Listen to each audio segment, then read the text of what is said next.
ये जो बोर्ड पे सिंबल लगा हुआ है, ये सिंबल किसका है? अगर आप कहीं पर भी ऐसा सिंबल देखते हैं, उसका मतलब है रेडियो एक्टिव सब्सटेंस कहीं रखा हुआ है। ये अगर सिंबल आप कहीं पर भी बना हुआ देखते हैं ऐसा, तो उसका मतलब उसके आसपास ना जाएं। अगर आप उसके आसपास जाते हैं तो आप बहुत सारी हैवी रेडिएशंस का शिकार हो सकते हैं, आपको बहुत सारी तरह तरह की बीमारियां हो सकती हैं, बिकॉज ये जो सिंबल है वो एक रेडियो एक्टिव सब्सटेंस का सिंबल होता है। ठीक है, कि अगर यहां पर कोई भी एक खतरनाक एक एलिमेंट रखा हुआ है, रेडियो एक्टिव तत्व रखा हुआ है, और इस एलिमेंट से alpha beta gamma rays emit हो रही हैं, तो इसके आसपास ना जाएं। तो ये जो सिंबल आप कहीं पर भी देखते हैं, ऐसे तीन आपको ऐसे बने हुए त्रिभुज से बने हुए दिखेंगे, तो आप मानेंगे कि एक रेडियो एक्टिव सब्सटेंस यहाँ पे रखा हुआ है। तो कभी भी अगर ऐसा कहीं पर भी सिंबल बना हुआ है तो उससे दूर रहें, है ना। तो पहली बात तो ये होगी। हाँ जी, हैप्पी न्यू ईयर हो गया, हैप्पी न्यू ईयर मैंने बोल दिया है, नया साल आ चुका है और बढ़िया से पढ़ाई करो। अपने पास टाइम नहीं है, बढ़िया तरीके से अपनी पढ़ाई करते हैं।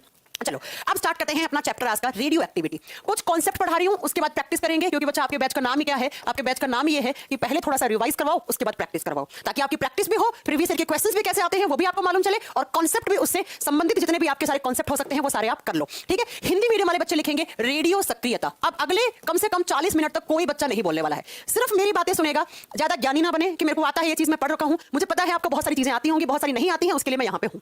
ठीक है, अगले 35 से 40 मिनट सिर्फ मेरी बातें सुनते जाना है।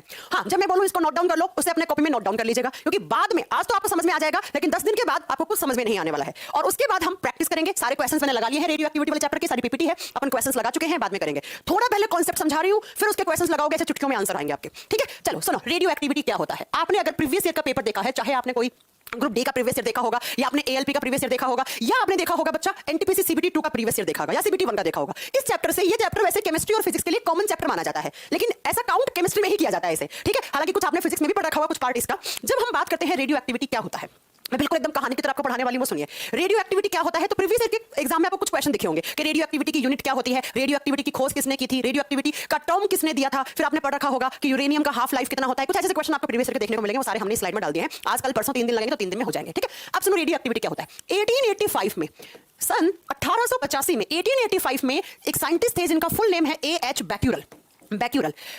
बैक्यूरल जी ने क्या किया था, पहले ध्यान से सुनिएगा सारी चीजें। 1885 में, अच्छा क्लियरिटी वगैरह सब तो ठीक है ना, कोई प्रॉब्लम नहीं है, बट टेक्निकलिटी में आप देख लीजिएगा। ठीक है, एएच बैक्यूरल ने, ऐसा माना जाता है कि इनको एक ब्लैक कलर का पत्थर मिला था, ऐसे एक ब्लैक कलर का, एक हल्के से काले रंग का, हल्का काला रंग मतलब क्या है, डार्क ब्लैक नहीं है, एक काले रंग का एक पत्थर मिला था। इन्होंने इस पत्थर को क्या किया था, अपने घर पे लाकर अपनी अलमारी में रख दिया। मान लो ये इनके वार्डरोब है, इस अलमारी के अंदर लाके इन्होंने एक पत्थर रख दिया। जब इन्होंने ये पत्थर रखा तो इन्होंने 7-8 दिन के बाद देखा, 7-8 दिन के बाद इस अलमारी को खोल के देखा तो इसी पत्थर के बगल में इनकी रखी थी एक फोटोग्राफी फिल्म। क्या रखी थी? एक फोटोग्राफी फिल्म रखी थी, और ये फिल्म पूरे तरीके से जल चुकी थी, पूरे तरीके से ये खराब हो चुकी थी। क्या किया कि बैक्यूरल जी ने 1885 में, अब साइंटिस्ट है तो उनकी अलमारी में तो ऐसी चीजें मिलेंगी, फोटोग्राफी फिल्म मिल जाएगी या कोई एलिमेंट मिल जाएगा, है ना। तो इन्होंने एक काला पत्थर लाके रखा अपनी अलमारी में, और कुछ दिनों के बाद इन्होंने देखा कि इस पत्थर के बगल में एक इन्होंने फोटोग्राफी फिल्म रखी थी, और वो फिल्म पूरे तरीके से जल चुकी थी, खराब हो चुकी थी।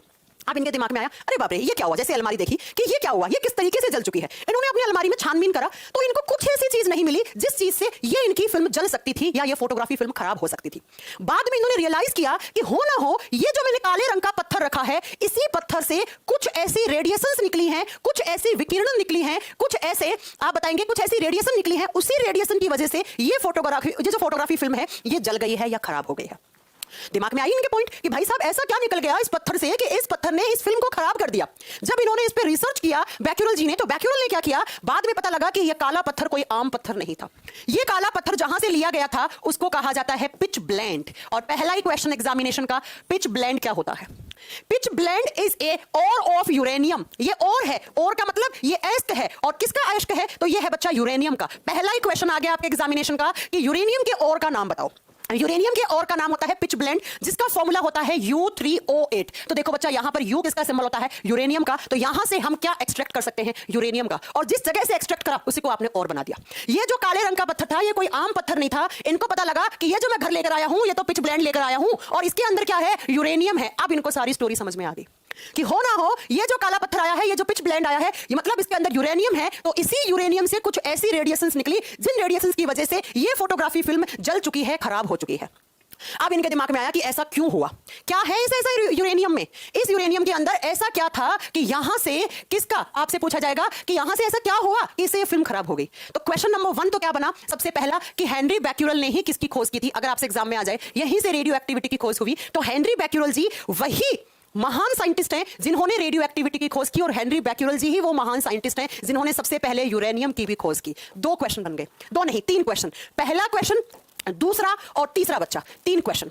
अगर हम बात करते हैं अगला पॉइंट, तो यहां से जब इन्होंने पूरा इसके ऊपर रिसर्च किया तो इनको यह पता लगा कि ये जो यूरेनियम है, अभी तक यूरेनियम की बात हो रही है, ये जो यूरेनियम है ये एक अनस्टेबल एलिमेंट है। क्या है? ये एक अनस्टेबल एलिमेंट है। हिंदी मीडियम वाला बच्चा लिखेगा ये एक अस्थायी तत्व है। अब अनस्टेबल एलिमेंट क्या होते हैं? सुनिएगा, बहुत अच्छे से सुनिएगा। अनस्टेबल एलिमेंट्स वो होते हैं जिनका एटॉमिक मास बहुत ज्यादा होता हो, जिनका एटॉमिक मास बोले तो ए अब किसका सिंबल होता है, एटॉमिक मास क्या होता है, ये सब पढ़ाने के लिए नहीं आई हूं, पढ़ा के पक गई हो ना, ठीक है। एटॉमिक मास पढ़ा के पकने का मतलब आपके बैच में कम से कम 50 बार पढ़ा दिया है, ठीक है। एटॉमिक मास जिसे हम क्या बोलते हैं? परमाणु भार या परमाणु द्रव्यमान या परमाणु भार, और जिसका सिंबल क्या है? ए उसका सिंबल होता है। तो यूरेनियम एक अनस्टेबल एलिमेंट है। अनस्टेबल एलिमेंट वो होते हैं जिनका एटॉमिक मास बहुत ज्यादा होता है। अब एटॉमिक मास का मतलब क्या है बच्चा? कि इस एलिमेंट के न्यूक्लियस में प्रोटॉन और न्यूट्रॉन है। प्रोटॉन और न्यूट्रॉन के जोड़ को ही एटॉमिक मास बोलते हैं। तो यहां से इनको पता लगा कि कुछ ऐसे एलिमेंट हैं, कुछ नेचुरल है, कुछ हम बना भी सकते हैं, जिनका एटॉमिक मास बहुत ज्यादा है। अब एटॉमिक मास ज्यादा होने का मतलब क्या है वो सुनो, जिनका P/N का रेशियो ज्यादा है।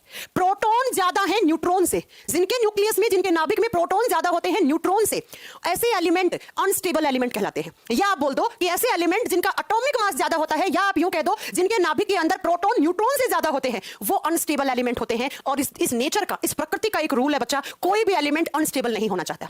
अब अपने आप को ले लो, आप भी स्टेबल होने के लिए ही आज आप इतनी पढ़ाई कर रहे हो कि भैया मैं स्टेबल हो जाऊं, अच्छी सी एक सरकारी नौकरी ले लूं, फिर शादी ब्याह कर लूं, फिर बच्चे कर लूं, फिर बूढ़ा होकर मैं मर जाऊं। आपकी भी यही सोच होगी। ठीक उसी तरीके से कोई भी एलिमेंट नेचर के अंदर अनस्टेबल नहीं होना चाहता, तो बच्चा वो स्टेबल होने के लिए क्या करता है? स्टेबल होने के लिए परमाणु द्रव्यमान को कम करता है, अपने इसी एटॉमिक मास को कम करता है, अपने इसी प्रोटॉन और न्यूट्रॉन के रेशियो को कम करता है। और जब ये एटॉमिक मास कम करता है तो ये एलिमेंट अपने आप डिसइंटीग्रेट होते हैं। अपने आप डिसइंटीग्रेट का मतलब है ये अपने आप टूटते रहते हैं। एलिमेंट जो अनस्टेबल है वो स्टेबल होने के लिए अपने आप टूटता रहता है, और जब वो टूटता है अपने आप तो कुछ एटॉमिक मास इस तरीके से हैवी रेडिएशंस की फॉर्म में बाहर निकाल देता है। ये निकल रही हैं क्या? रेडिएशन निकल रही है, विकिरण निकल रही है। और ये रेडिएशन मेनली 3 टाइप की होती है। एक होती है बच्चा अल्फा, दूसरी होती है बीटा, और तीसरी होती है गामा। और लगातार अपने एटॉमिक मास का रेडिएशंस की फॉर्म में बाहर निकाल रहा है, और एक दिन ऐसा आएगा जब इसका एटॉमिक मास कम हो जाएगा, और जब एटॉमिक मास कम हो जाएगा तो ये क्या हो जाएगा? ये स्टेबल हो जाएगा, ये स्थायी हो जाएगा। क्या हो जाएगा? स्थायी हो जाएगा। समझ गए मेरी बात? मैंने कहा कि यूरेनियम से कुछ ऐसी रेज निकली थी, कुछ ऐसी रेडिएशंस निकली थी जिन्होंने बैक्यूरल की अलमारी में रखी हुई फिल्म को खराब कर दिया था। अब इनको जानना था कि कैसी रेडिएशंस और यूरेनियम से ही क्यों निकली, तो इनको पता लगा यूरेनियम एक अनस्टेबल एलिमेंट होता है। अनस्टेबल का मतलब है जिसका एटॉमिक मास बहुत ज्यादा हो या प्रोटॉन न्यूट्रॉन से ज्यादा हो। तो जब ये अनस्टेबल एलिमेंट्स होते हैं, ये स्टेबल होने के लिए क्या करते हैं? अपने कुछ एटॉमिक मास को रेडिएशन की फॉर्म में, विकिरणों की फॉर्म में बाहर निकालते रहते हैं। कौन कौन सी? Alpha beta gamma radiation, alpha beta gamma कण या पार्टिकल बोल लो। और बाद में एक दिन ऐसा आता है कि इसका एटॉमिक मास कम हो जाता है और वो क्या हो जाता है? स्टेबल हो जाता है, स्थायी हो जाता है। और यहां से बैक्यूरल को पता लगा बात कि पक्का कुछ ना कुछ यूरेनियम से क्या निकला है। ये जो मैं काला पत्थर लाया हूं, मतलब मैं अपने घर में क्या लेकर आया हूं? पिच ब्लेंड लेकर आया हूं। और इसी पिच ब्लेंड से क्या निकली है? कुछ ऐसी रेडिएशंस निकली हैं, और उन्हीं रेडिएशंस ने जाकर ये फिल्म खराब करी है। ये फोटोग्राफी फिल्म खराब कर दी। इसका मतलब रेडियो एक्टिविटी की डेफिनेशन क्या हुई, परिभाषा क्या हुई? तो सुनिएगा बच्चा, नेचर में या आप लैब में भी इनको बना सकते हो। कुछ ऐसे एलिमेंट्स होते हैं जो अनस्टेबल होते हैं बिकॉज़ उनका परमाणु द्रव्यमान ज्यादा होता है, और वो स्टेबल होने के लिए अपने एटॉमिक मास को रेडिएशंस की फॉर्म में बाहर निकालते रहते हैं, जैसे अल्फा बीटा गामा रेडिएशंस। और एक दिन ऐसा आता है कि इनका एटॉमिक मास का इतना लॉस हो जाता है कि बाद में ये स्टेबल बन जाते हैं। ऐसा एलिमेंट जिसमें से ये अल्फा बीटा गामा कण निकलते हो उसे रेडियो एक्टिव एलिमेंट कहते हैं। उसे क्या कहते हैं हम? Radio active element, radio active तत्व कहते हैं। और इस पूरी प्रोसेस को, ये जो पूरा प्रोसेस है निकलने का और ये पूरा समझने का, इसे ही हम क्या कहते हैं? रेडियो एक्टिविटी कहते हैं। इसे ही हम रेडियो एक्टिविटी, रेडियोधर्मिता या रेडियो सक्रियता माना जाता है। समझ में आ गई मेरी बात? मतलब ऐसे एलिमेंट्स जिनको आपको कुछ नहीं करना, वो अपने आप डिसइंटीग्रेट हो रहे हैं, अपने आप टूट रहे हैं, अपने आप जिनसे अल्फा बीटा गामा रेज निकल रही हैं, वो क्या है भाई साहब? वो एक रेडियो एक्टिव एलिमेंट है। और ऐसा माना जाता है कि पीरियोडिक टेबल में एटॉमिक नंबर, मतलब अगर हम बात करते हैं जितने भी एलिमेंट्स हैं जो 82 के बाद आते हैं, कितने के बाद? 82 के बाद आते हैं, उसमें से most of the elements are radioactive element. 82 के बाद जितने भी एलिमेंट्स आते हैं उन सब में से अधिकांशतः क्या है? रेडियो एक्टिव तत्व हैं। और यहां से रेडियो एक्टिविटी के बारे में पता लगी। किसने पता करा? तो आप क्या बताएंगे? हेनरी बैक्यूरल ने। और अगर बात करते हैं कि ये जो रेडियो एक्टिविटी की खोज पूछे, बच्चा ध्यान से सुनना, अगर खोज पूछे तब तो आप बताएंगे हेनरी बैक्यूरल ने की। लेकिन ये जो टर्म पढ़ रहे हैं ना आप, रेडियो एक्टिविटी, ये जो शब्द पढ़ रहे हैं, ये दिया था आपकी मैडम क्यूरी ने। किसने दिया था? क्यूरी ने दिया था। तो ये दोनों बात अलग अलग है, इस बात को अच्छे से नोट कर लीजिएगा कि मैडम क्यूरी ने शब्द दिया रेडियोधर्मिता या रेडियो एक्टिविटी, खोज किसने की? बैक्यूरल ने। और आगे चलकर रेडियम के ऊपर एक्सपेरिमेंट किया रदरफोर्ड ने। रदरफोर्ड जी ने आगे चलकर क्या एक्सपेरिमेंट किया सुन लो। इसी बात को प्रॉपर तरीके से एक्सपेरिमेंट से करके रदरफोर्ड जी ने बताया। क्या एक्सपेरिमेंट किया था रदरफोर्ड जी ने, मैं इसलिए बता रही हूं क्योंकि एग्जाम में क्वेश्चन आता है कि what is the unit of radio activity. वहां पर आपको ये तीनों ऑप्शन करके आने हैं क्योंकि तीनों का ही योगदान है, इसलिए बताएंगे अभी क्यूरी जी ने क्या किया। क्यूरी की 3 डिस्कवरीज एग्जाम में आती हैं और रदरफोर्ड जी का आप केमिस्ट्री में नाम सुन के आप जानते हैं बहुत महान आदमी है ना। जब हम बात करते हैं रदरफोर्ड जी की, तो रदरफोर्ड जी ने क्या किया, इन्होंने एक कांच का इस तरीके से बना हुआ पात्र लिया। किसका बना हुआ, ग्लास का एक पात्र लिया और इसके अंदर रखा रेडियम को रखा। इसी बात को प्रॉपर तरीके से एक्सपेरिमेंट से करके रदरफोर्ड जी ने बताया। क्या एक्सपेरिमेंट किया था रदरफोर्ड जी ने, मैं इसलिए बता रही हूं क्योंकि एग्जाम में क्वेश्चन आता है कि what is the unit of radio activity.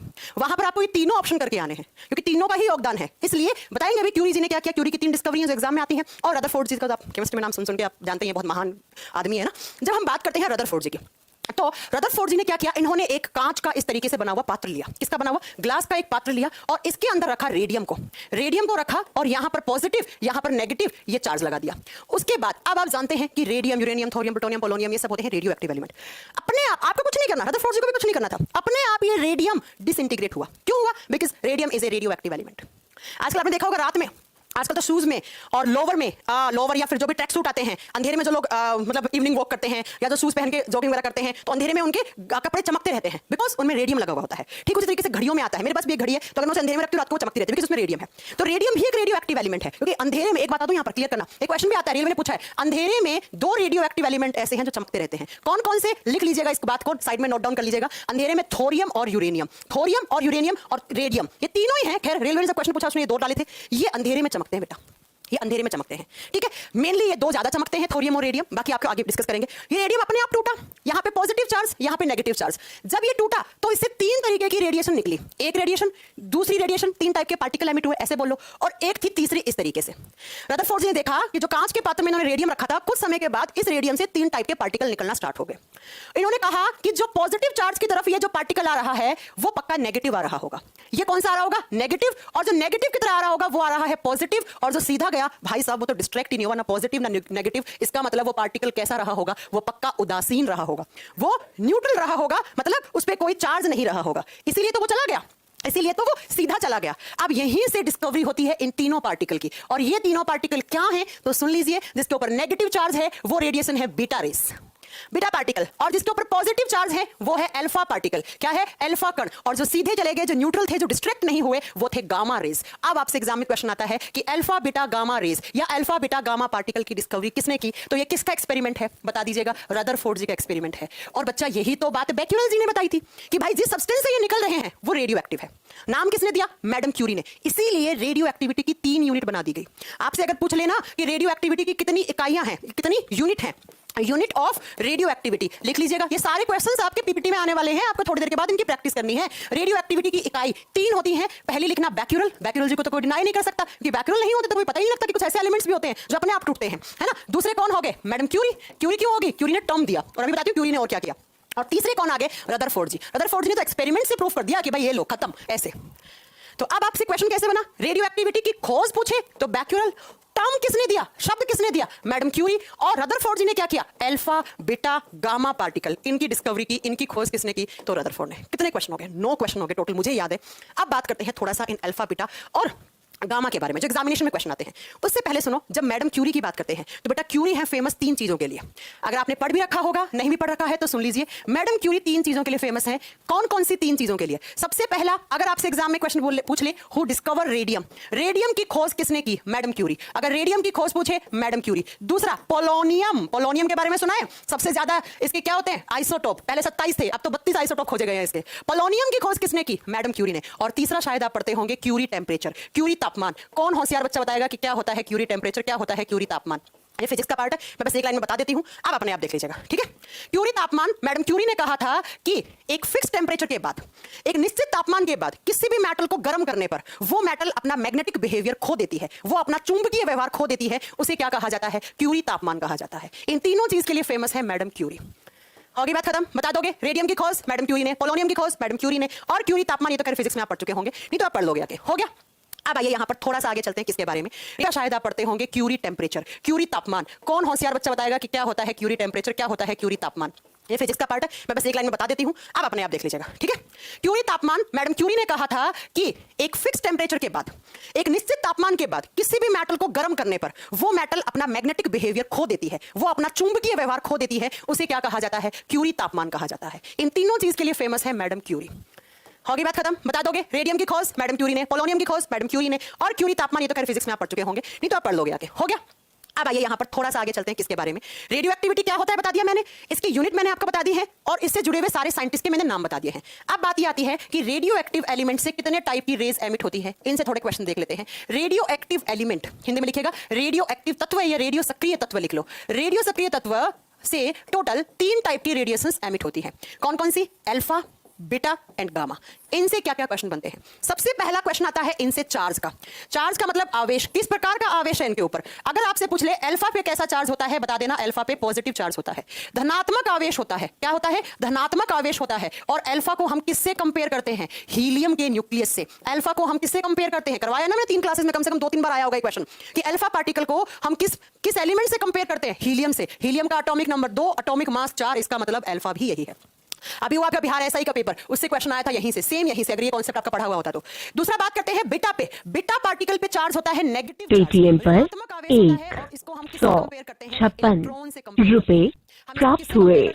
Electron से कंपेयर करते हैं। अब इलेक्ट्रॉन का चार्ज भी पता होना चाहिए, इलेक्ट्रॉन का मास पता होना चाहिए, सब पढ़ा चुकी हूं, बार-बार तो नहीं पढ़ाने वाली हूं। ठीक है? गामा रेज होती है न्यूट्रल, कोई चार्ज नहीं होता इन पे। उदासीन होती है बच्चा, नो चार्ज, कोई चार्ज नहीं है।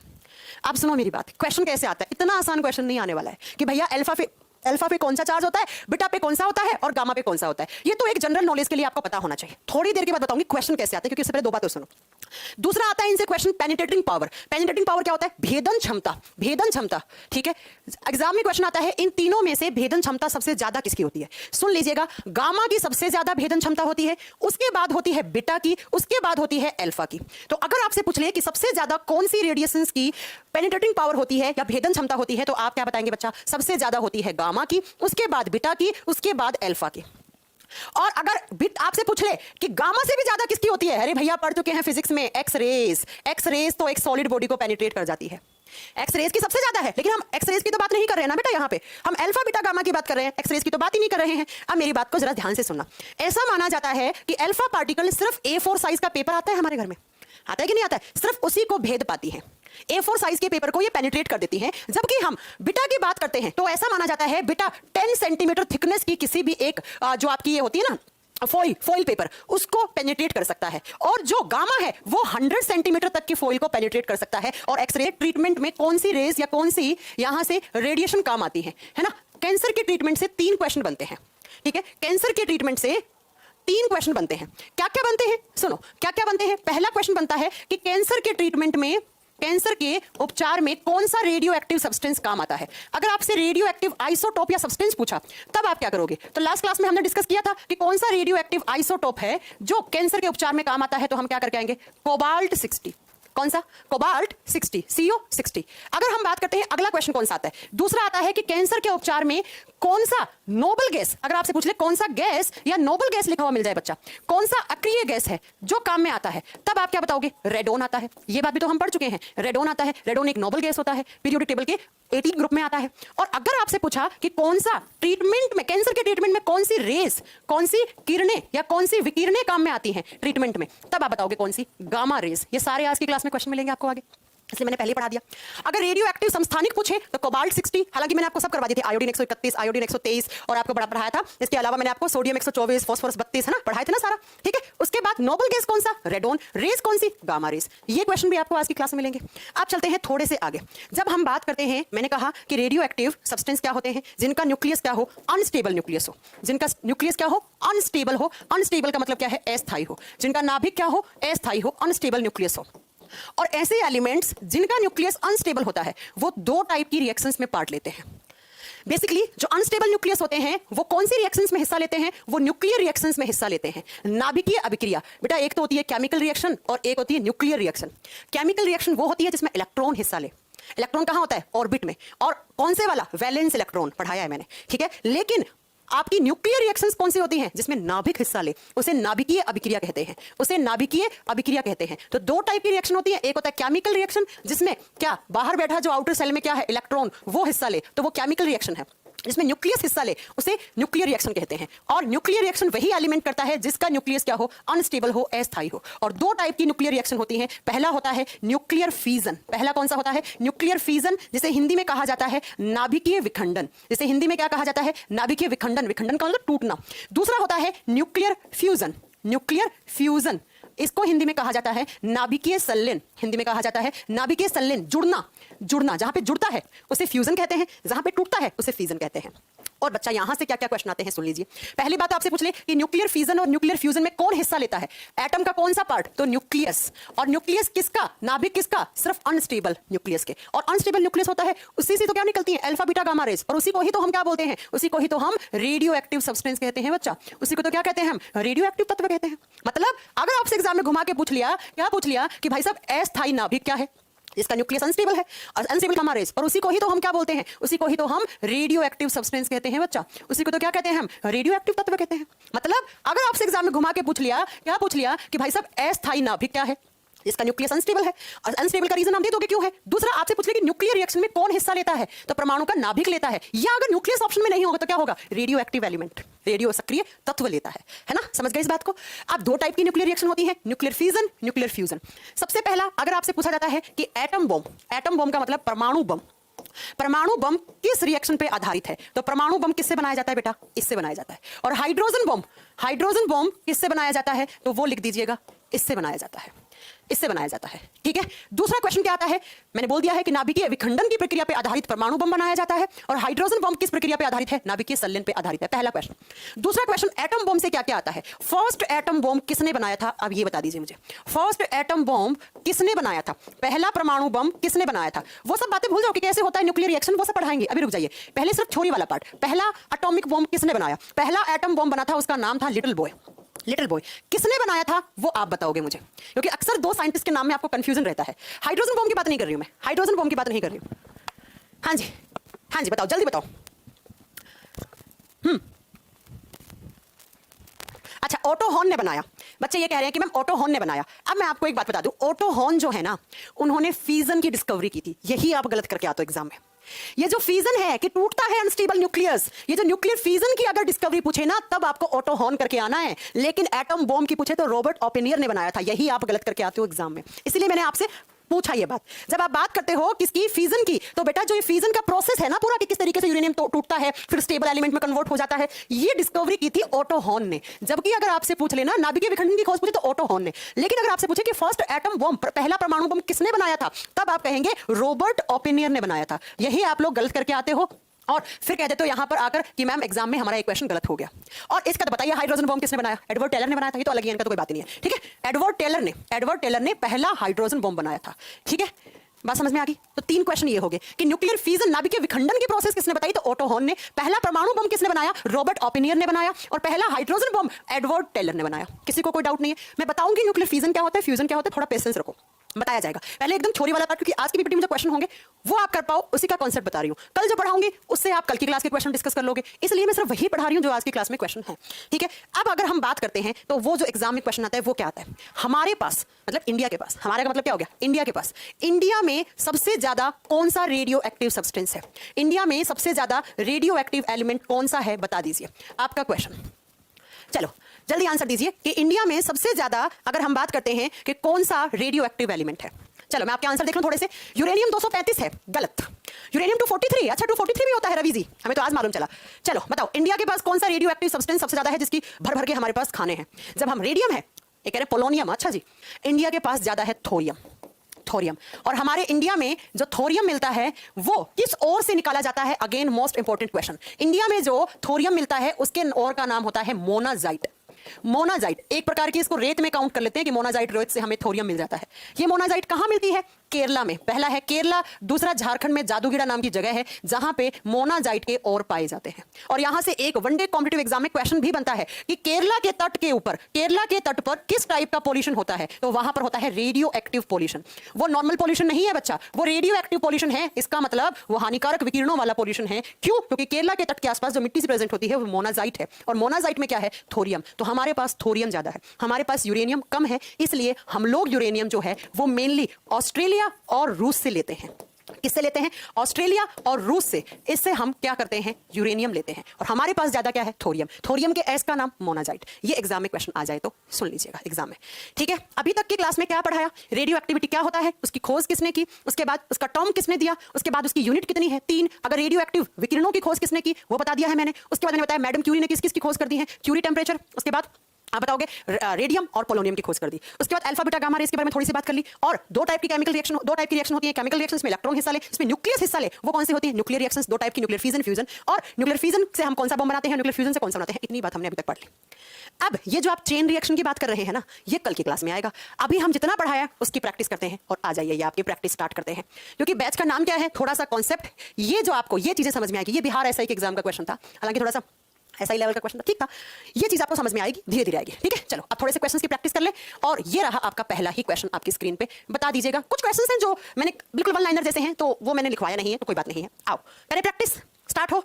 हाँ जी, विमलेश कुमार आपका कमेंट पढ़ा जा रहा है, चिंता नहीं करो, मैं सबका कमेंट पढ़ती हूँ, लेकिन एक एक का पढ़ने लग गई तो फिर हो जाएगा काम खत्म। मुझे पढ़ाना है, ठीक है, पढ़ाना। देखो थ्योरी भी पढ़ानी, कॉन्सेप्ट बताने, उसके बाद आपको प्रैक्टिस भी करवानी, कितना काम है। आप लोगों से ज्यादा मेहनत तो मेरी हो रही है। सच मैं आपके साथ एग्जाम ही दे दूं। चलो सुनो क्या कह रहा है। Who discovered nuclear reactor? Nuclear reactor की खोज किसने की? अब बिल्कुल एकदम क्वेश्चन को ढंग से देख देख के करना। रदरफोर्ड, भाई साहब रदरफोर्ड ने, मैंने तो नहीं पढ़ा है न्यूक्लियर रिएक्टर की खोज की। रदरफोर्ड ने अल्फा बीटा गामा रेज की खोज की। किसी को कोई डाउट नहीं है? या पूछ ले न्यूक्लियर रेडिएशंस, नाभिकीय विकिरणों की खोज किसने की? तब क्या कहेंगे आप बोलोगे रदरफोर्ड ने। रॉबर्ट ओपेनियर ने थोड़ी देर पहले बताया क्या? फर्स्ट एटम बम बनाया, पहला परमाणु बम। एडवर्ड टेलर ने पहला हाइड्रोजन बम बनाया। लेकिन अब ऑप्शन ही क्या बचा? आप ऑप्शन से ही कर सकते थे। बी नहीं होगा। बी क्यों कर रहे हैं आप? आपसे पूछा न्यूक्लियर रिएक्टर। देखो न्यूक्लियर रिएक्टर क्या होता है? वो इंस्ट्रूमेंट, वो जगह जहां पर न्यूक्लियर रिएक्शन करवाई जाती है।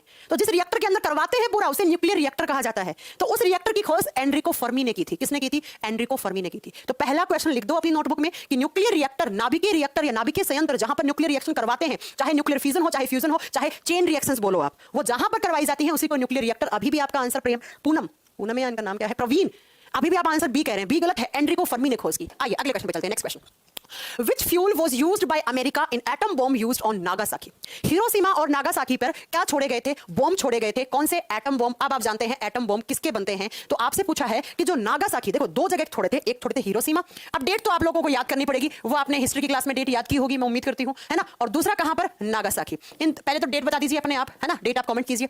जो हिरोशिमा में बॉम्ब ब्लास्ट किए गए थे वो बेटा थे यूरेनियम के। वो किसके बनाए थे? जहां पर फ्यूल को ईंधन के रूप में किसे काम में लिया गया था? जो हिरोशिमा में बॉम्ब ब्लास्ट हुए थे वो बच्चा काम में आए थे यूरेनियम फ्यूल को काम में लेके। यूरेनियम के दो आइसोटोप होते हैं, 235 238।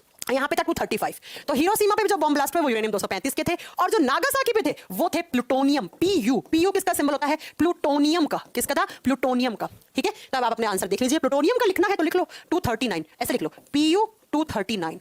अब आपसे क्या पूछा? नागासाकी। तो ऑप्शन क्या होगा इस बार? पीयू होगा, ये नहीं होगा। हाँ, अब अगर आपसे पूछे दोनों नाम लेकर आए तब आपको फर्स्ट प्रायोरिटी इसको देनी है। अगर दोनों एक साथ आ जाए, हिरोशिमा नागासाकी, तब आपको क्या करना है बच्चा? तब आपको यूरेनियम को प्राथमिकता देखते हुए आंसर को सही कर देना है। लेकिन क्वेश्चन ने साफ साफ बोल रखा है कि हिरोशिमा में कौन सा, तब तो यूरेनियम, वो ज्यादा खतरनाक था। और नागासाकी में कौन से, तब आपको प्लूटोनियम करना है। डेट शायद आप लोग बोल रहे हो कि वो सही होगी, मुझे नहीं पता। हाँ, शायद ये वाले 6 अगस्त थे या 8 और 9 अगस्त थे, क्योंकि 8 की रात थे और 9 का सुबह था, ऐसा कुछ था। तो ये 8-9 अगस्त था। तो यहाँ पे आपका आंसर एक कतई नहीं होने वाला है, डी आंसर होने वाला है। तो प्लीज प्लीज प्लीज थोड़ा सा सोच समझ के आंसर करो, ठीक है।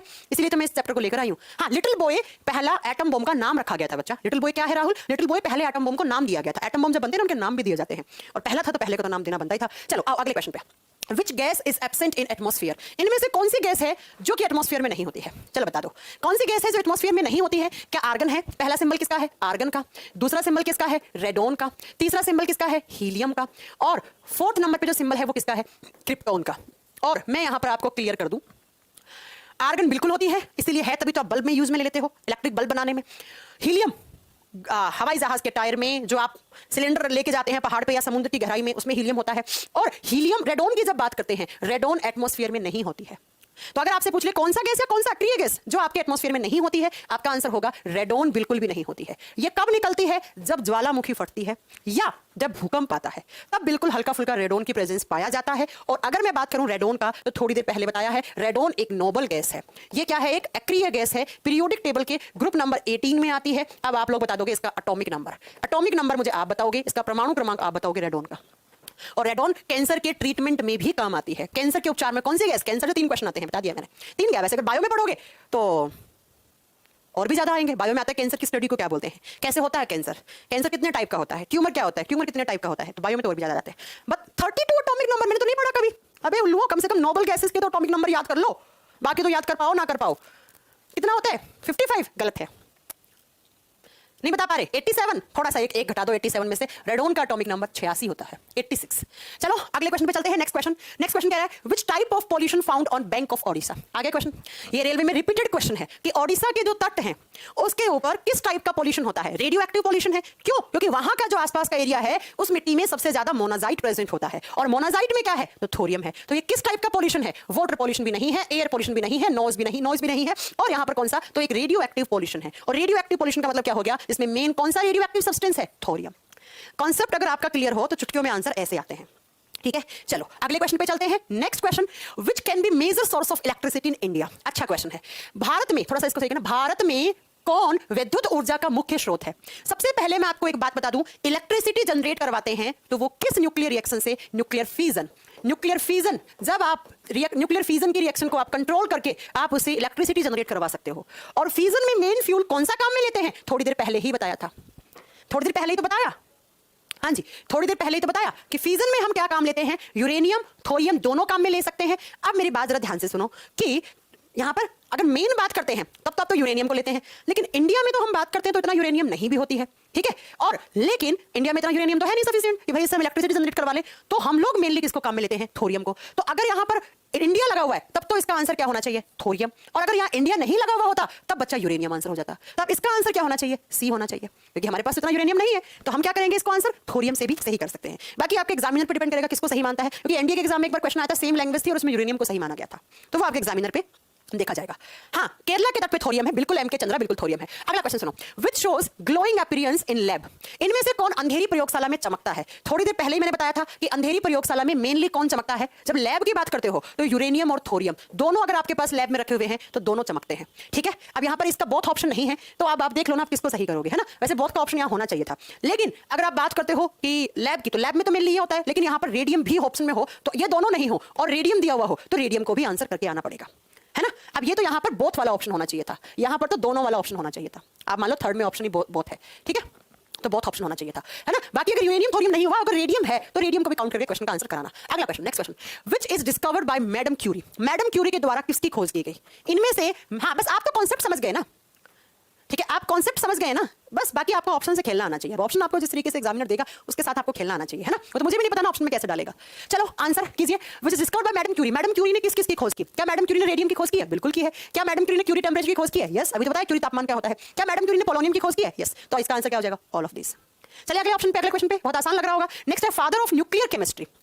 Who is the father of nuclear chemistry? Nuclear physics के फादर कौन है, न्यूक्लियर केमिस्ट्री के फादर कौन है? ये तो लास्ट क्लास में ही हम डिस्कस कर चुके थे। हाँ जी, ये तो दोनों हम लास्ट क्लास में ही क्वेश्चन डिस्कस कर चुके थे कि भैया फादर ऑफ न्यूक्लियर केमिस्ट्री कौन है और फादर ऑफ न्यूक्लियर फिजिक्स कौन है। यहाँ पे आपका आंसर बहुत आसान है, आप कर सकते हो। चलो क्या आंसर होगा जल्दी बताइए। न्यूक्लियर फिजिक्स और न्यूक्लियर केमिस्ट्री के फादर तो हम पहले कर चुके हैं, दोनों नोट कर लेना, एग्जाम में आते हैं। आइए अगले क्वेश्चन पे चलते हैं। व्हिच इज, अच्छा ये तो हो गया ना, 7th हो गया, इधर खुल गया क्या, हाँ 9th पे चलते हैं। Who is known for the discovery of gamma rays. Gamma rays की खोज के लिए खोजकर्ता कौन है? थोड़ी देर पहले बताया कि गामा रेज क्या होती है। गामा रेज आप बताओगे रेडियो एक्टिव पार्टिकल्स होते हैं, रेडियो एक्टिव रेडिएशंस होते हैं, और रेडियो एक्टिव रेडिएशंस की खोज तो हम पढ़ चुके हैं, किसने की है, रदरफोर्ड ने। कैसे की थी? एक ऐसे ग्लास का पात्र लिया था कांच का, उसके अंदर क्या रखा था, रेडियम रखा था, और यही रेडियम अपने आप डिसइंटीग्रेट हुआ, तो यहां से कुछ पॉजिटिव की तरफ गई रेज, कुछ नेगेटिव, कुछ सीधी गई, वही क्या है, गामा। और गामा होती है उदासीन, लेकिन इनकी भेदन क्षमता तीनों में सबसे ज्यादा होती है। ठीक है, तो यहां पर हो जाएगा रदरफोर्ड जी। चलो रॉन्टिजन ने किसकी खोज की थी? एक्सरेज की खोज की थी। बैक्यूरेल ने रेडियो एक्टिविटी, क्यूरी ने तो क्यूरी टेम्परेचर, पोलोनियम, रेडियम इनकी खोज की। अगले क्वेश्चन पे चलते हैं। नेक्स्ट क्वेश्चन क्या कह रहा है? Who is known for the discovery of hydrogen bomb. अरे बाप रे कितने एरर है। Who is the known for discovery of hydrogen bomb. Hydrogen bomb के खोजकर्ता कौन है बताओ? हाइड्रोजन बम के खोजकर्ता कौन है? मैं लिखवा चुकी हूं, नाभिकीय रसायन विज्ञान के जनक और नाभिकीय भौतिकी विज्ञान के जनक। पता नहीं कितनी बार क्वेश्चन कर लिया हमने एटॉमिक स्ट्रक्चर वाले चैप्टर में। चलो बताइए आंसर, हाइड्रोजन बम के डिस्कवर कौन है? किसने बनाया हाइड्रोजन बम? पहला हाइड्रोजन बम एडवर्ड टेलर ने बनाया। ठीक है, ये जो रॉबर्ट ओपेनियर है, इन्होंने क्या किया था? थोड़ी देर पहले हमने पढ़ा था कि इन्होंने बच्चा फर्स्ट एटम बम बनाया, पहला परमाणु बम बनाया, और ओटो हॉर्न ने न्यूक्लियर फिजन की प्रोसेस बताई। अब वो कौन होशियार बच्चा है जो मुझे ये बताएगा अल्फ्रेड नोबेल ने क्या किया था? चलो बताओ। ए में जो ऑप्शन है अल्फ्रेड नोबेल, हाँ इस क्वेश्चन का आंसर सी होगा बच्चा। सी में ना टेलर, हाँ एडवर्ड टेलर ने हाइड्रोजन बम सील दिया, है ना, ऐसे याद कर लो। चलो बताओ हाँ जी, अल्फ्रेड नोबेल, क्या किया था अल्फ्रेड नोबेल ने? डायनामाइट, डायनामाइट, डायनामाइट, डायनामाइट तो याद ही होगा आपको। एडवर्ड टेलर ने एडवर्ड टेलर नहीं, क्या बोल रहे हैं, अल्फ्रेड नोबेल ने किसकी खोज की थी? डायनामाइट की खोज की थी। हो गया एक क्वेश्चन में 3 क्वेश्चन कर ही लोगे। अगला question, next. The reactions in which electron never participate, वो कौन सी अभिक्रिया जिसमें इलेक्ट्रॉन कभी हिस्सा नहीं लेता? भाई साहब अभी तो बताया, जिसमें इलेक्ट्रॉन हिस्सा लेगा उसे हम क्या बोलेंगे? केमिकल रिएक्शन, उसे हम क्या बोलेंगे? Chemical reaction. लेकिन जिसमें इलेक्ट्रॉन हिस्सा नहीं लेता, जिसमें कौन हिस्सा लेता है? जिसमें न्यूक्लियस हिस्सा लेता है, नाभिक, किसी भी एटम का नाभिक न्यूक्लियस हिस्सा लेता है, उसे रेडियो एक्टिव रिएक्शंस कहते हैं। उसे कौन सी reactions? Radioactive. Oxidation, reduction, redox, ये तीनों ही किसके टाइप हैं? केमिकल रिएक्शन के टाइप हैं। और केमिकल रिएक्शन में क्या होता है? इलेक्ट्रॉन हिस्सा लेता है। हाँ, मैं पढ़ाऊंगी, मैं बिल्कुल एक दिन आपको एक थ्योरी वाला चैप्टर करवाऊंगी ऑक्सीडेशन रिडक्शन के बारे में। आपको बताऊंगी कि आप कैसे ही देख के बता दोगे कि ऑक्सीडेशन हुआ है यहाँ पर, या यहाँ पर रिडक्शन हुआ है, या एक रिडॉक्स अभिक्रिया है। आपको एक बात बता दूं, इस दुनिया की हर एक रिएक्शन रिडॉक्स रिएक्शन होती है, ये बात याद रखिएगा, ठीक है? इसको मैं आपको सिद्ध करके दिखाऊंगी एक क्लास में। देखते हैं, इसके बाद अगला चैप्टर में उठा लेंगे अपन, कोई बड़ी बात नहीं है, ठीक है? चलो, तो इसमें नाभिक हिस्सा लेता है, वो नाभिकीय अभिक्रिया, इसमें इलेक्ट्रॉन हिस्सा लेता है, वो केमिकल रिएक्शन है, कोई बड़ी बात नहीं, बता दोगे। आओ, a radioactive element emits an alpha particle, the mass number of the element after emission. अरे वाह, बहुत अच्छा क्वेश्चन। चलो सुनो, किसी रेडियो एक्टिव तत्व से एक अल्फा कण, इसको बहुत अच्छे से पढ़ना, ठीक है? बहुत अच्छे से पढ़ना। जब आई गया ये क्वेश्चन तो बता ही देती हूं, यही बिहार एसआई के एग्जाम में आया था, यही क्वेश्चन बिहार एसआई के एग्जाम में आया था। क्या कह रहा है कि मान लो कोई आपने एक रेडियो एक्टिव सब्सटेंस रखा, मान लो ये आपका रेडियो एक्टिव सब्सटेंस है, अपने आप टूटेगा, कोई रोक ही नहीं सकता भाई, भगवान भी नहीं रोक सकते इसे, है ना? अब कुछ बच्चे बोलेंगे वो दिल पे ले जाएंगे बात, भगवान तो हर चीजें रोक सकता है, इसे कोई नहीं रोक सकता। मतलब मान लो भगवान तो रोक सकते हैं, हम लोग नहीं रोक सकते, एक इंसान नहीं रोक सकता इसको टूटने से। जब ये टूटेगा तो इससे मान लो क्या निकला? सिर्फ एक अल्फा पार्टिकल निकला। आप ये सोच लो कि क्या निकला इससे? एक अल्फा कण निकला, एक अल्फा पार्टिकल निकला। अल्फा पार्टिकल पे चार्ज कैसा? पॉजिटिव। हम इसे किसके न्यूक्लियस से कंपेयर करते हैं? हीलियम के न्यूक्लियस से। हीलियम का एटॉमिक नंबर 2, एटॉमिक नंबर 4 है। अब ये बात थोड़ी बताऊंगी मैं। तो भाई साहब ये सुन लो, जब इस सब्सटेंस से एक अल्फा पार्टिकल निकल गया तो इस सब्सटेंस का 2 एटॉमिक नंबर ले गया अपने साथ। तो इस सब्सटेंस का एटॉमिक नंबर जो है, परमाणु क्रमांक जो है, जिसे Z से लिखते हो, वो कितनी यूनिट से घट जाएगा? वो 2 यूनिट से घट जाएगा। 2 यूनिट क्या हो जाएंगी उसकी? कम। और एटॉमिक मास कितने से? 4 से। उसका परमाणु द्रव्यमान, उसका एटॉमिक मास कितनी यूनिट से कम हो जाएगा? उसका परमाणु भार या परमाणु द्रव्यमान कितनी इकाई से घट जाएगा? तो 4 यूनिट से कम हो जाएगा, 4 इकाइयों से कम हो जाएगा। सिर्फ अल्फा पार्टिकल की बात करिए तो हम अल्फा तक ही रखते हैं।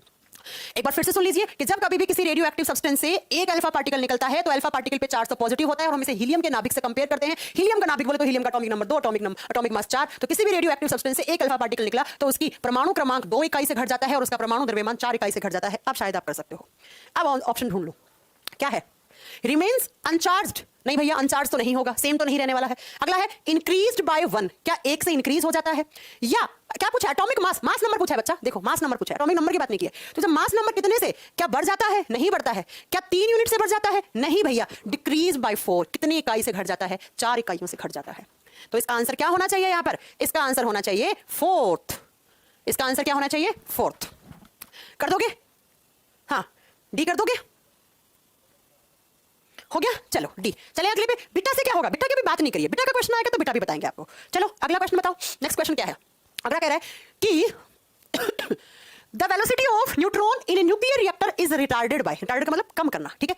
परमाणु रिएक्टर में न्यूट्रॉन का वेग मंदा कर देते हैं। अच्छा, इस क्वेश्चन को दूसरे लेंगे बताऊं। न्यूक्लियर रिएक्टर में मॉडरेटर के रूप में किसे काम में लेते हैं? मॉडरेटर बोले तो मंदक। न्यूक्लियर रिएक्टर में जो न्यूट्रॉन्स निकलते हैं वो बहुत स्पीड से निकलते हैं, तो उस न्यूक्लियर रिएक्शन की रेट को डिक्रीज करने के लिए, मंदा करने के लिए, मंदा स्लो करने के लिए मॉडरेटर क्या काम में लिया जाता है? अब तो बता दो, मॉडरेटर क्या काम में लिया जाता है? अब तो बहुत आसान हो गया, मॉडरेटर आ जाए या ये क्वेश्चन एज इट इज आ जाए, हमारा आंसर नहीं चेंज होगा, हमारा आंसर होगा भारी जल। और भारी जल का फॉर्मूला होता है D2O। इसे क्या बोलते हैं? Deuterium oxide. इसे क्या कहते हैं? Deuterium oxide. और बच्चा चिल्ला चिल्ला के एटॉमिक स्ट्रक्चर वाले चैप्टर में नाना करते हुए 5 बार मैंने बताया था कि जब आप हाइड्रोजन का जो 2 नंबर वाला आइसोटोप होता है उसकी रिएक्शन D2, जिसको हम ड्यूटेरियम बोलते हैं, अगर आप मान लो ड्यूटेरियम की रिएक्शन किससे करवाते हैं? एयर से। एयर का मतलब होता है बच्चा केमिस्ट्री में ऑक्सीजन, तो हमें मिलता है वहां से D2O और इसी को कहा जाता है हैवी वाटर या भारी जल। कौन से आइसोटोप से बना? दूसरे से। दूसरे का नाम क्या होता है? ड्यूटेरियम। पहले का प्रोटियम, तीसरे का ट्रिटियम, पढ़ा चुके हैं हम, है ना? हैवी वाटर, भारी जल को हम नाभिकीय संयंत्र में मॉडरेटर के रूप में मंदक मतलब मंदा कर देना, किसकी स्पीड को? न्यूट्रॉन की स्पीड को कम करने के लिए हैवी वाटर काम में लिया जाता है। भारी जल जिसका फॉर्मूला ये होता है, कौन से आइसोटोप से? इससे। किससे बनाया गया? इससे बनाया गया। चलो अगला क्वेश्चन नेक्स्ट है, gamma rays photons have. Gamma rays के बारे में शायद कोई स्टेटमेंट दिया है, तो बता दीजिए क्या स्टेटमेंट है? No mass and no electric charge. क्या सही है ये बात कि गामा रेज पर कोई द्रव्यमान और कोई विद्युत आवेश नहीं होता? आप लोग बताओ। No mass and electric charge positive, क्या इसका +1 इसका इलेक्ट्रिक चार्ज होता है? No mass and electric charge +2, क्या +2 होता है? द्रव्यमान नहीं है और जो चार्ज है वो -1 होता है। तो गामा रेज तो क्या होती है बच्चा? उदासीन होती हैं, न्यूट्रल होती हैं। ये बात तो बता चुके हैं हम। तो इसका आंसर क्या होना चाहिए? इसका आंसर ए होना चाहिए। इसका आंसर ए होना चाहिए। वो तो आसान है। हाँ जी, मुझे नहीं आता फिजिक्स पढ़ाना। मैम फिजिक्स भी पढ़ा दो आप। अच्छा जी, ठीक है, चलो फिजिक्स नहीं पढ़ा सकते हम, कुछ कुछ पार्ट फिजिक्स का पढ़ा सकते हैं, है ना। चलो टेस्ट सीरीज कहां से ले? टेस्ट सीरीज आप ले सकते हैं futuretimestest.com से। टेस्ट सीरीज आप ले सकते हैं futuretimestest.com से। चलो आइए अगले क्वेश्चन पे। ग्रुप डी की जो बुक पूछ रहे हैं वो आ जाएगी 1 वीक के अंदर अंदर। बहुत शानदार, मैंने आपको अनाउंसमेंट किया था कि ग्रुप डी की ये किताब आने वाली है, बहुत जल्दी आ जाएगी। चलो आओ। Natural radio activity was discovered by, प्राकृतिक रेडियो एक्टिविटी। प्राकृतिक क्या मतलब? एक नेचुरल एलिमेंट से जो रेडियो एक्टिव सब्सटेंसेस से जो रेडिएशंस निकल रही थी, उसके बारे में सबसे पहले डिस्कवरी किसने की थी? तो क्या बताएंगे? रदरफोर्ड ने की। अभी तो कंफ्यूज करने के लिए लगा दिया है आपको नेचुरल। हाँ, मैं इसकी थ्योरी कल भी पढ़ाऊंगी। जिस बच्चों को लगता है मैंने न्यूक्लियर रिएक्शंस नहीं पढ़ाई है, मैं कल पढ़ाऊंगी, थोड़ा पार्ट इसका और बचा हुआ है, फिर क्वेश्चंस करेंगे, ठीक है। तो चिंता नहीं करो, थोड़ा और पढ़ाया जाएगा। आइए, तो आपको कंफ्यूज करने के लिए दिया है इसका आंसर नेचुरल क्या है भाई? रेडियो एक्टिविटी मतलब एक नेचुरल एलिमेंट से निकलती थी, जो गामा रेज, अल्फा, बीटा, है ना। तो बैक्यूरल क्यूरी ने क्या दिया था? रेडियो एक्टिविटी टर्म दिया था। क्या दिया था? टर्म दिया था। रदरफोर्ड इकाई मानते हैं, ये तीनों इकाई है रेडियो एक्टिविटी की, ठीक है। चलो अगला क्वेश्चन। नेक्स्ट क्वेश्चन क्या कह रहा है? The alpha particles are, alpha particle क्या है? हाई एनर्जी इलेक्ट्रॉन, उच्च ऊर्जा वाले इलेक्ट्रॉन है? नहीं, वो तो बीटा होते हैं बच्चा। नेक्स्ट है पॉजिटिवली चार्ज्ड हाइड्रोजन आयंस। क्या हम इनको हाइड्रोजन आयंस से कंपेयर किए थे? क्या नहीं किए थे। हाई एनर्जी एक्सरेज रेडिएशंस नहीं हो सकती, ठीक है। अगला बात करते हैं double positively charged helium nuclei. Yes, हम अल्फा पार्टिकल को क्या मानते हैं? कितना चार्ज? Double charge. और किसके न्यूक्लियस से कंपेयर करते हैं? हीलियम के न्यूक्लियस से। मतलब इसका भी यूनिट इसी तरीके से लिखा जाएगा, इसको भी रिप्रेजेंट इसी तरीके से किया जाएगा। बुक में बेटा चारों सेगमेंट होंगे, मैथ्स वाला भी, रीजनिंग वाला भी, जीएस वाला भी, साइंस वाला, करंट अफेयर सब होगा बुक में। सारे मॉडल पेपर होंगे, है ना। हो गया है। चलें अगले क्वेश्चन पे। अच्छा, ओ आपका टाइम हो गया है सबकी क्लास का। चलो कोई बात नहीं, क्लास क्वेश्चन कर लेते हैं। ए particle which is similar two electron is, कौन सा एक कण है जिसको आप इलेक्ट्रॉन से सिमिलर मान सकते हो? तो इलेक्ट्रॉन से सिमिलर हम किसको मानते हैं? बीटा पार्टिकल को। हाई एनर्जी वाले इलेक्ट्रॉन को ही हम बीटा पार्टिकल मान लेते हैं, ठीक है। तो बीटा पार्टिकल को हम किससे कंपेयर करते हैं? इलेक्ट्रॉन से कंपेयर करते हैं। या तो ऐसे पूछेगा क्वेश्चन या ऐसे पूछेगा क्वेश्चन, इससे ज्यादा तो नहीं पूछने वाला है। प्राइस कितना है? जब किताब लॉन्च करेंगे तभी प्राइस वगैरह का बात पता बताएंगे, अभी नहीं, अभी कुछ भी नहीं। जब बुक लॉन्च करेंगे तभी बताएंगे किताब का प्राइस कितना है। अभी तो मुझे भी नहीं पता है कितना है। नहीं, किताब हिंदी में होगी पहले, फिर इंग्लिश में, लेकिन अलग अलग होंगी, हिंदी इंग्लिश दोनों में अलग अलग होंगे। आपको जिस भी लैंग्वेज में लेना आप ले सकते हैं। चलो फिर ये आज का क्लास है, अब हम पढ़ेंगे कल की क्लास में, ठीक है। अब हम चलते हैं क्योंकि अभी सर की क्लास है। तो अब ये बता दो आपको मेरी क्लास समझ में आई है कि नहीं आई? क्या समझाया? तो स्लाइड्स बची हैं क्या? एक तो मेरी इतनी गंदी आदत है ना कि मैं स्लाइड सेव नहीं करती। अगली बार से स्लाइड सेव करना सीखेंगे। मैं एक में ही ऐसे लिख देती हूँ।